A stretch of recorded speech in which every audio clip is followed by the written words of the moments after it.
Hello students, this is Praveen और हम लोग देख रहे हैं इलेक्ट्रोस्टैटिक्स में कूलम फोर्स पर बेस्ड प्रॉब्लम्स, सुपरपोजिशंस पर बेस्ड प्रॉब्लम्स, जिसमें से हम लोगों ने दो प्रॉब्लम देखा था। अब हम लोग देख रहे हैं उसका थर्ड प्रॉब्लम। प्रॉब्लम है कि दो चार्जेस हैं Q1 और Q2 और ये Q1 और Q2 लाइक चार्जेस हैं सपोज, और इस दोनों का सेपरेशन दिया हुआ है D। पूछ रहा है where should third charge be placed so that all the charges remain in equilibrium. Also find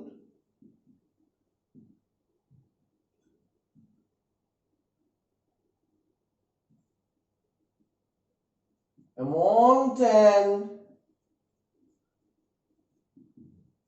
nature of third charge particle.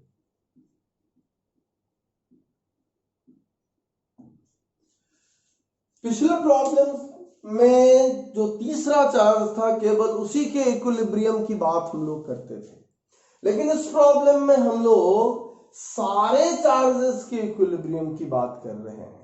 सबसे पहले हम लोग ये देखेंगे कि जब लाइक चार्जेस है, पिछले प्रॉब्लम्स के लॉजिक और आर्गुमेंट्स का यहां इस्तेमाल करेंगे तो प्रॉब्लम थोड़ा इजियर हो जाएगा।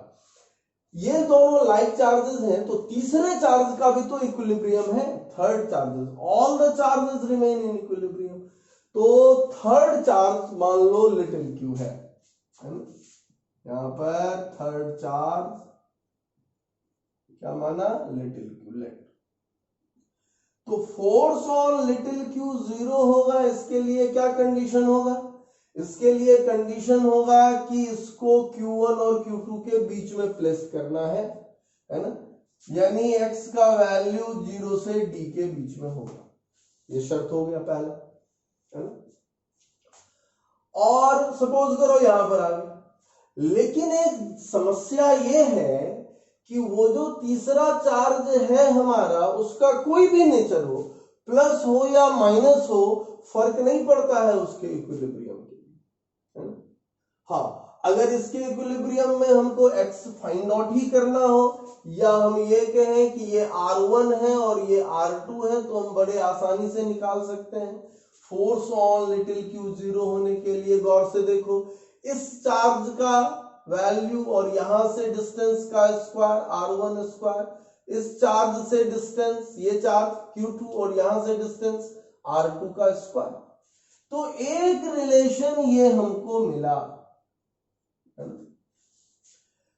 दूसरा है कि Q1 का भी इक्विलिब्रियम होना चाहिए और Q2 का भी इक्विलिब्रियम होना चाहिए।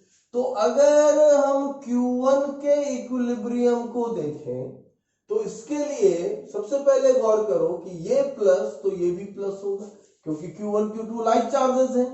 तो इस चार्ज को ये चार्ज रिपेल करेगा इधर, इसको F2 कह रहे हैं, और इस Q1 को ये चार्ज अगर पॉजिटिव यहां पर होगा तो ये भी रिपेल करेगा, तो ये इक्विलिब्रियम में नहीं रह पाएगा। तो इसके इक्विलिब्रियम में रहने के लिए जरूरी है कि Q1 पर लिटिल q का फोर्स टुवार्ड्स लिटिल q हो, और ऐसा होने के लिए लिटिल q को क्या होना चाहिए, नेगेटिव होना चाहिए। तो इसको सबसे पहले तो ये कहेंगे कि ये नेगेटिव होगा। नेगेटिव होने का मतलब अगर यहां हम कह लें कि ये पॉजिटिव है तब, है ना, यानी Q1 और Q2 के साइन के अपोजिट साइन का होगा लिटिल q। अगर यहां हम मानते हैं कि दोनों पॉजिटिव है तो लिटिल q नेगेटिव होगा, है ना। अब इस पर फोर्सेस 0 करना है, तो इस पर जो फोर्स लगेगा, इस फोर्स को F ही सिंपली कह दें, F1 तो हम नहीं कह सकेंगे फिलहाल, तो हम F0 कह लेते हैं। तो यहां पर ये दोनों फोर्स इक्वल होना चाहिए, ये F2 और ये F0। तो उसके लिए क्या कंडीशन होगा, इस पर कौन कौन फोर्स लगा रहा है, लिटिल क्यू और बिग क्यू। तो लिटिल क्यू से इसकी दूरी कितनी है, तो लिटिल क्यू से इसकी दूरी है, तो ये हो गया लिटिल क्यू बाय r1 का square, that is equal to, और बिग Q2 से इसकी दूरी कितनी है, d है, तो क्या लिखेंगे, बिग Q2 बाय डिस्टेंस का स्क्वायर। ये हो गया हमारा, this is the second relation, है ना। अब इस दोनों रिलेशन को अगर हम लोग यूज करें तो हमारे पास R1 R2 भी मिल जाएगा हमको, और हमको Q2 भी मिल जाएगा, ये सॉरी लिटिल Q भी मिल जाएगा, इसका भी साइज चाहिए। तो यहां से तो हमको पहले से मिला हुआ है, R1 कितना हो जाएगा, ये little Q1 d bye little Q1 plus little Q2, और R2 कितना मिला हुआ है, little Q2 d bye little Q1 plus little Q2, है ना। ये तो पहले ही हम लोग पिछले लेक्चर में जाके देख लेना, ये हम लोगों ने फाइंड आउट किया था। अब सवाल है कि अपना लिटिल Q कितना होगा, तो लिटिल Q का मैग्नीट्यूड कितना आ जाएगा, अब वो देखो, तो R1 का square little Q equals Q2 by D square into R1 का स्क्वायर। तो R1 का अगर स्क्वायर करेंगे तो क्या हो जाएगा, यहां पर Q1 इंटू डी का स्क्वायर बाय डिनोमिनेटर में little Q1 plus little Q2 का होल स्क्वायर, और यहां पर डी स्क्वायर कैंसिल हो जाएगा, और ध्यान दो Q का साइन नेगेटिव होना चाहिए, तो ये तो मैंने मैग्नीट्यूड लिखा, तो मैग्नीट्यूड हो गया Q1 Q2 by square root of Q1 plus square root of Q2 का whole square.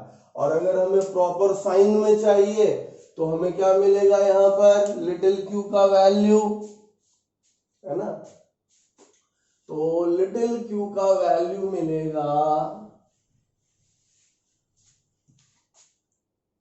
Note from here कि little Q is minus of Q1 Q2 by square root of Q1 plus square root of Q2 का whole square.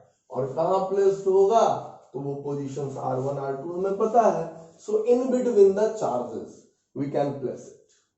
So this is very very interesting problem, है ना। चलो हम लोग अब इसमें next एक प्रॉब्लम देखते हैं।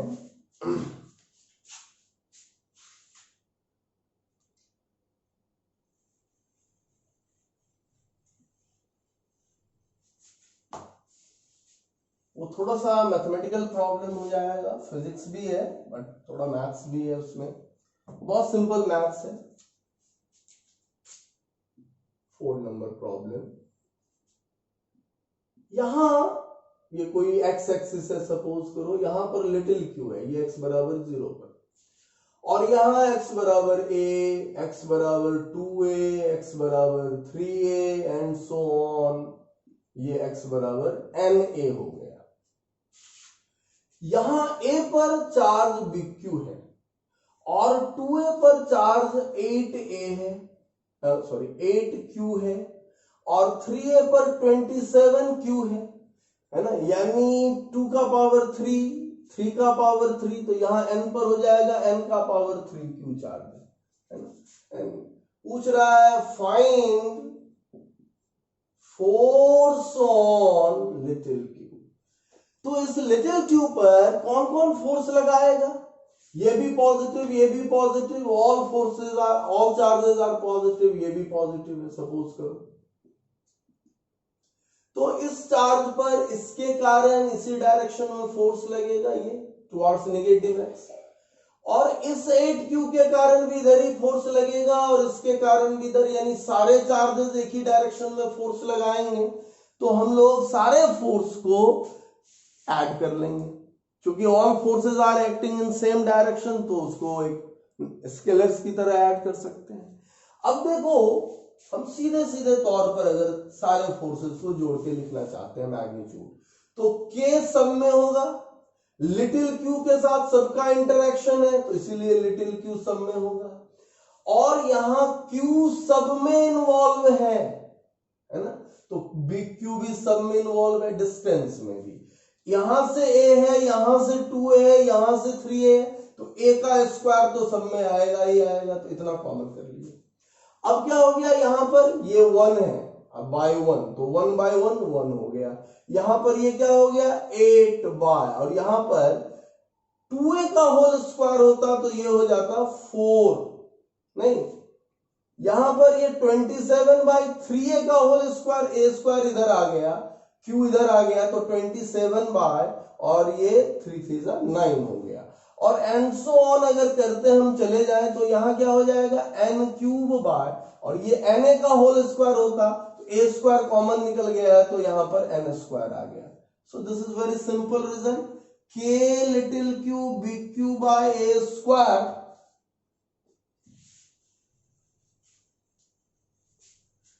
और यहां क्या बचेगा वो देखो, यहां आएगा 1 plus 2 plus 3 plus and so on plus n। और 1 to n का अगर हम लोग सम करें, ये तो बहुत सिंपल मैथ्स है, तुम लोग जानते ही होगे, ये क्या हो जाएगा n into n plus 1 by 2 हो जाएगा, है ना। So this is the magnitude of the force.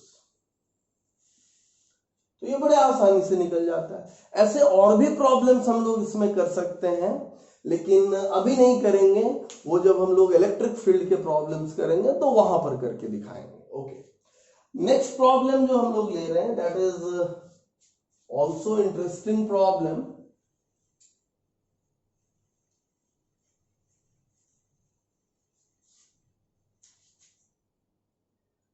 Problem कह रहा है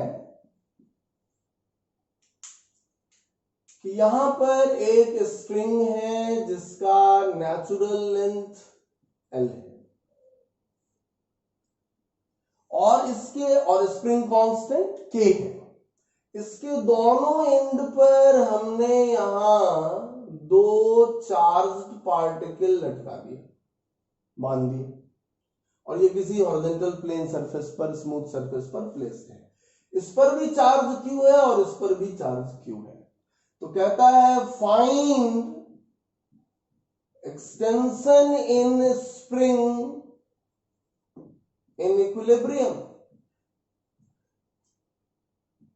और इक्विलिब्रियम में कितना एक्सटेंशन होगा स्प्रिंग में ये बताना है, और साथ में एक हिंट प्रोवाइड कर रहा है कि मेक एप्रोप्रिएट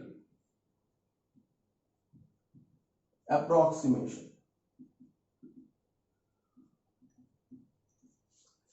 अब देखो, सपोज करो कि इक्विलिब्रियम जब आया होगा तो इसका स्प्रिंग में एक्सटेंशन x हो गया होगा, तो now the length is L plus x. और इक्विलिब्रियम में आने का मतलब हो गया कि इस पार्टिकल्स पर 2 फोर्स लगा, एक तो चार्जेस के कारण इधर कूलम्बिक फोर्स लगा, और दूसरा इधर एक स्प्रिंग में एक्सटेंशन के कारण स्प्रिंग फोर्स लगा। और एट इक्विलिब्रियम क्या होना चाहिए, चाहे तो ये पार्टिकल देख लो चाहे ये पार्टिकल देख लो, दोनों फोर्सेस इक्वल होने चाहिए, यानी स्प्रिंग फोर्स और कूलम्ब फोर्स या इलेक्ट्रिक फोर्स इक्वल होगा। अब स्प्रिंग फोर्स इस बात पे डिपेंड करता है कि स्प्रिंग में एक्सटेंशन कितना है और स्प्रिंग कांस्टेंट कितना है, उसको स्प्रिंग के लेंथ से लेना देना नहीं है। तो ये हो जाएगा kx स्प्रिंग कांस्टेंट, क्योंकि स्प्रिंग में एक्सटेंशन है k x। कूलम्ब फोर्स इस बात पर डिपेंड करता है कि चार्जेस के बीच का सेपरेशन कितना है। तो इक्विलिब्रियम में सेपरेशन कितना हो गया L प्लस एक्स, तो ये हो जाएगा 1 बाई 4 पाई एप्सिलॉन नॉट। के मत लिखना वरना इसके से कैंसिल होने का खतरा रहेगा, जबकि दोनों के अलग अलग है। और चार्जेस का product Q square by L plus x का whole square. This is the result. यहां से हमें x का वैल्यू निकालना है, but there is a problem. क्या प्रॉब्लम है वो देखो, अगर तुम यहां पर गौर से देखोगे तो तुम्हें क्यूबिक इक्वेशन दिख रहा होगा, है ना। यहां पर x का मैक्सिमम पावर 2 जाएगा, और यहां इसको मल्टीप्लाई करेंगे तो x का मैक्सिमम पावर 3 चला जाएगा। और क्यूबिक इक्वेशंस के सॉल्यूशंस तो हमें पढ़ने ही नहीं है ना, थोड़ा डिफिकल्ट होता है। तो इसमें हम लोग क्या करें, और हिंटकार है, क्या कह रहे हैं कि एप्रोप्रिएट अप्रोक्सीमेशन करो। तो यहां पर हम लोग दो अप्रोक्सीमेशन दिखाए। पहला अप्रोक्सीमेशन कि हम कह रहे हैं कि x बहुत छोटा है l से, तो x को नेगलेक्ट ही कर दो, l प्लस एक्स को ऑलमोस्ट l मान लो, तो बड़ी सुविधा हो जाएगी हमें। kx equals 1/4πε0 q square by, और x को मैंने हटा ही दिया यहां से, तो ये हो जाएगा l स्क्वायर, और यहां से x बहुत आसानी से निकल जाएगा q square by 4πε0 k l square, है ना, ये। लेकिन दूसरा अप्रोक्सीमेशन ज्यादा इंटरेस्टिंग है। देखो, अगर मैं x को नेग्लेक्ट ना करूं, मैं ऐसा कह रहा हूं कि x is much much less than l, that means x by l is much much less than 1, so l plus x का होल स्क्वायर को मैं ऐसे लिखूंगा, l कॉमन कर लिया तो 1 प्लस एक्स बाय एल, और इस टोटल का होल स्क्वायर यानी ये हो गया, और अब इसको मैं क्या लिखूंगा, L square into approximate result. तुमने बाइनोमियल पढ़ा होगा, बाइनोमियल एक्सपेंशन में या बाइनोमियल अप्रोक्सीमेशन यहां कहें तो ये पावर से मल्टीप्लाई हो जाएगा, 1 प्लस 2x बाय एल हो जाएगा। मैं थोड़ा सा यहां बाइनोमियल अप्रोक्सीमेशन को यूज कर रहा हूं।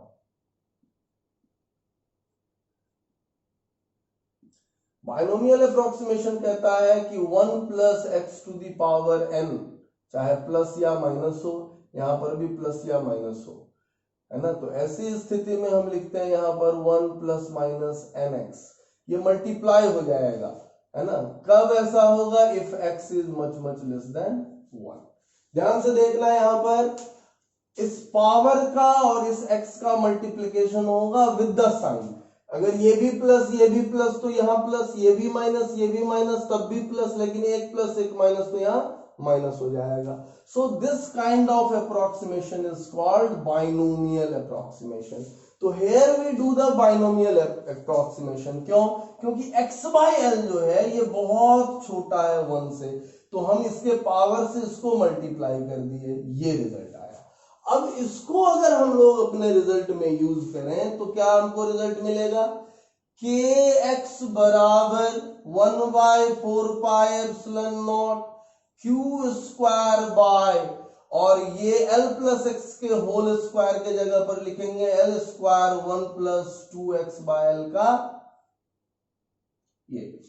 अब यहां पर देखो, यहां भी x है, यहां भी x है, इस x को हम एक जगह अगर जमा कर लें, इधर मैं इरेज कर रहा हूं, तो हमें क्या मिलेगा, वो देखो कि kx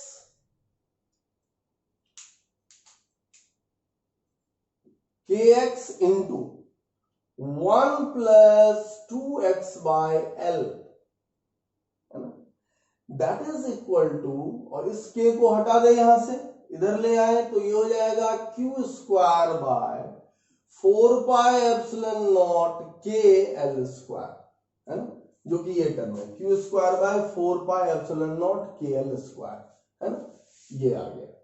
लेकिन यहां पर ये क्वाड्रेटिक इक्वेशन बन जाएगा, ये तुम लिखोगे x plus 2x square by l, है ना, minus q square by 4πε0 k l square, that is 0, है ना, x प्लस, फिर इससे मैं मल्टीप्लाई किया, that is equal to this term, इसको इस तरफ शिफ्ट किया तो ये है। इसको फर्दर अगर लिख दोगे तो हम ऐसा लिखेंगे 2x square by l plus x minus q square by 4πε0 k l square, that is 0। This is the quadratic equation of x, और इसको हम लोग सॉल्व कर सकते हैं फॉर द x, है ना।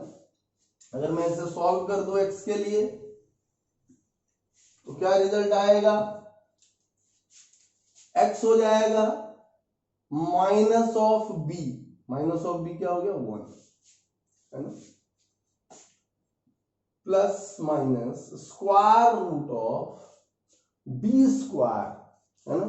तो बी स्क्वायर यानी 1 माइनस 4 इंटू ए के जगह पर क्या लिखूंगा 2/l इंटू सी के जगह पर क्या लिखूंगा माइनस टर्म, तो यहां प्लस हो जाएगा और ये हो जाएगा q square by 4 epsilon naught के l square by 2a, so 2 into 2/l, है ना। इसको सॉल्व कर लेंगे।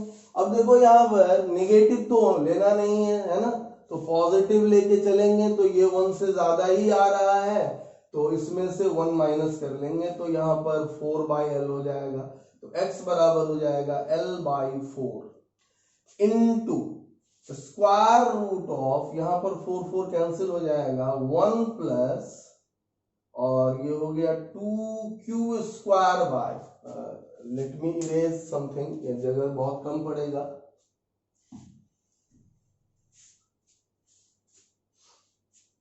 अप्रॉक्सीमेशन 1 यहां से इरेज कर देते हैं।